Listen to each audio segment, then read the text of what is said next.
Hello, welcome to Yesterday, Today and Tomorrow here on South Asia Global Television with me, Robin Ashby. I've previously talked about immigration and immigrants, and I want to talk a little bit more about that today. But first of all, let's get on record. In the UK, we are all immigrants of one sort or another. So I thought I'd start off today by talking a bit about where I come from. We are many generations of agricultural peasant, but among the interesting ones was a French Huguenot who fled religious persecution in France in 1572.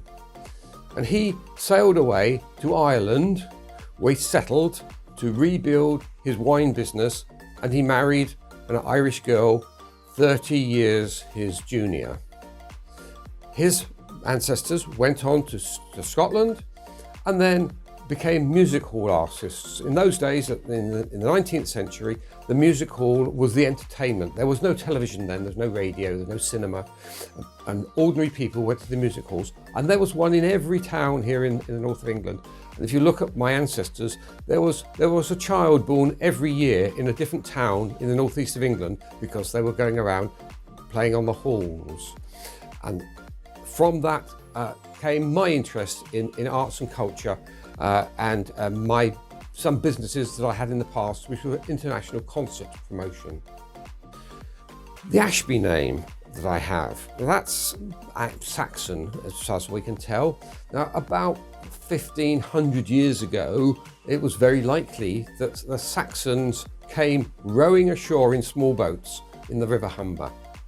They were what we would call today economic migrants, and one of them, an Ashby, that found himself a lively local lady who would take him on, and from them we are descended. So we came from a whole range of things, but we amounted to nothing until the Great War. On the side of the music hall side was a chap, my great uncle, who was asked to go to America with Charlie Chaplin and Stan Laurel in 1912. He came back because he didn't like it, and they were not getting on very well. It was before they were just before they were famous. He came back and he drove a bus in the Great War and for the rest of his life. In the Great War, another grandfather of mine, he became a soldier like so many others. My grandmother was a founder member of the Women's Royal Air Force in 1919, something that never ceases to astound people. My parents were both in the Second World War. They were both only children. Without them, there would be no me, and that would have been the end of the line. So we have served our country over the generations. Not me, because we didn't have to do. We haven't fought the wars, nor are the wars called upon for my children, and I hope and pray that my grandchildren are never called upon to fight in wars either. So let's talk about the immigration in a wider sense. I've been talking about the various sorts of immigration previously. I've pointed out that the figures that have been headlined were in the media are net figures that they take off the people that have left. But I didn't mention that people who live and work in other countries are added back into the immigration figures when they eventually return. So most such people wouldn't think of themselves as immigrants, but that's what the statistics say they are. In fact, as the American author Mark Twain said, he may or may not have been paraphrasing the first Jewish Prime Minister in this country, Benjamin Disraeli. There are lies, damned lies, and statistics. People prey on the fears of others on these immigration figures, the 672,000 net immigration that I mentioned previously, and they make promises they can't fulfill, and they make shabby deals based on dubious data. Perhaps the most notorious was the Rivers of Blood speech by Enoch Powell in the 1960s. He was the health minister at the time and was quite rightly sacked for what he was saying about the future of immigration.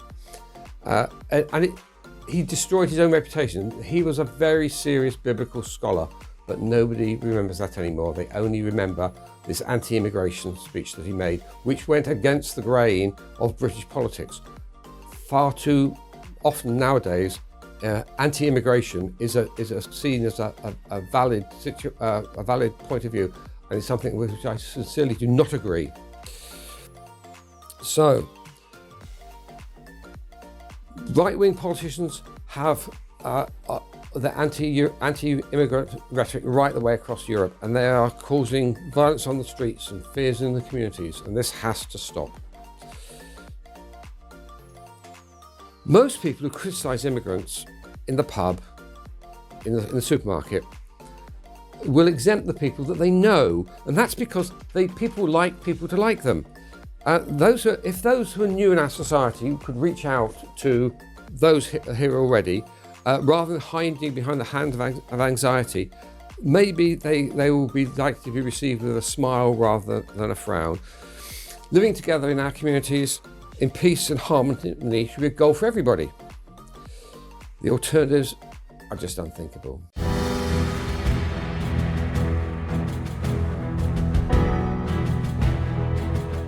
My humble beginnings included living in a wooden hut where my mother cooked on a paraffin stove. I went to village schools, but I managed to get an education. And with education I progressed, and I went through a career, and I built a home, I built a family, and I built grandchildren who are now one of the delights of my life. That is what I wish for everybody, and that is what so many immigrants coming here want to do. They want to do the same thing. They want to build on the new start that they get in life, and that their children will live a better life than them. I was lucky perhaps, but the harder I worked, the luckier I got. And there are parallels here. If you look at the Sunday Times Rich list, you will see that there are a number of people of Asian origin who have come here and made very large sums of money, and they're continuing to do that, and they are giving that money back into their communities. Others, they contribute to our cultural life, making us all the richer for that. And if that's your story, please remember the words I quoted in the previous programme about the mother of an asylum seeker. Be there for people and be there for your community. Something good will happen in return. And indeed the words of Dr. Martin Luther King, to be judged by the content of your character. In the USA, the glue that binds their nation together is the English language and respect for their flag. We can and should be similar. We absorb ideas and words from those amongst us. The bungalow and all those wonderful cuisine from India. The Parker coat from the Arctic. Potatoes, and in my case especially chocolate, from the Americas. Chicken tikka masala was invented in Glasgow and is now exported to South Asia. A US president once said, the problem with the French is they have no word for entrepreneur. Well, I regularly see the entrepreneurial spirit locally at Newcastle's Asian Business Connections. I look forward to more immigrants rising up the rich list. They're actors on our television screens, cricketers putting England back on top, and the footballers hoping to keep us win in Newcastle in the future. Or just live long, happy and fulfilled lives as your children and grandchildren become active members, giving back to our communities when they've been welcomed. As I was thinking about this, a friend pinged me to remind me of the British poem by Benjamin Zephaniah, who had recently died, and it perfectly concludes this. He was the children of immigrants from the West Indies. He was born in Birmingham, like my eldest son. He was a poet, a rebel, and an actor, and I loved him in Peaky Blinders, the Midlands ganglands drama. He wrote, I'll read it here for you. Take some Picts, Celts and Silures and let them settle. Then overrun them with Roman conquerors. Remove the Romans after approximately 400 years. Add lots of Norman French, some Angles, Saxons, Jutes and Vikings. Then stir vigorously. Mix some hot Chileans, cool Jamaicans, Dominicans, Trinidadians and Bajans with some Ethiopians, Chinese, Vietnamese and Sudanese. Then take a blend of Somalians, Sri Lankans, Nigerians and Pakistanis. Combine with some Guyanese and turn up the heat. Sprinkle some fresh Indians, Malaysians, Bosnians, Iraqis and Bangladeshis together with some Afghans, Spanish, Turkish, Kurdish, Japanese and Palestinians. Then add to the melting pot. Leave the ingredients to simmer. As they mix and blend, allow their language to flourish. Binding them together with English, allow time to cool. Add some unity, understanding and respect for the future. Serve with justice and enjoy. Note, all ingredients are equally important. Treating one ingredient better than another will leave a bitter, unpleasant taste. Warning, an unequal spread of justice will damage the people and cause pain. Give justice and equality to all. Rest in peace, Benjamin. Please reflect on these words when you have a moment for quiet contemplation.